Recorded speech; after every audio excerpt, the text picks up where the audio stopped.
আপনারাই তো ভালো ছিলেন, আমরা পড়ছি বাট্টে। পোলা পাইনের ডিউটি কুঞ্চি পাই আছে বিউটি। পটের বেলা পাবজি খেলা টুস্কির লগে চ্যাটে। পড়ালেখা টন টন টন পার্কে যায় ডেটে। পড়তে যায় না মরতে যায় নায়ক নায়িকার পাঠ।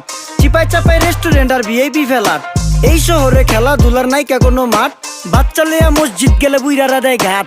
যা খাইতাম খাঁটি জিনিস, কেউ যাইতো না ভেজালে। আগের মানুষ সরল ছিল, থাকতো না কেউ ক্যাচালে। নাস্তা খেলে চলেন নানা লইয়া জায়গা হোটেলে। কি করতেছে নাতি বউ, ওঠে নাইকা সকালে। ঘুম থেকে উঠতে উঠতে সর্বনিম্ন 12টা। হোটেলে যাইয়া গামু সবজি দিয়া পরোটা। কারে কেমনে টুপি দিয়া নিজের বেলা বড়টা। কি করতেছে সালমায়? আপনি গো সালমায় সুখ পেয়া ভুলা গেছে আল্লাহর নাম তাই ঘুমায়। ব্যালেন্ডারে মশলা বাটবো তাও দেহি ঝুমায়। সুখে থাকতে ভূতে কিলায় পেট নিয়ে এসে চুমায়। নেচা নেচা টিকটক করে হিন্দি গান শুনায়। আমগো সকল মাখালারা সাত সকালে উঠতো। হাঁস মুরগি গরু ছাগল কত কিছু পালতো। ঘর দুয়ার পরিষ্কার কইরা ধান নিরে রাখতো। পুকুর গাড়ে গোসল করতো, কল চেপা পানি লইতো। পাড়া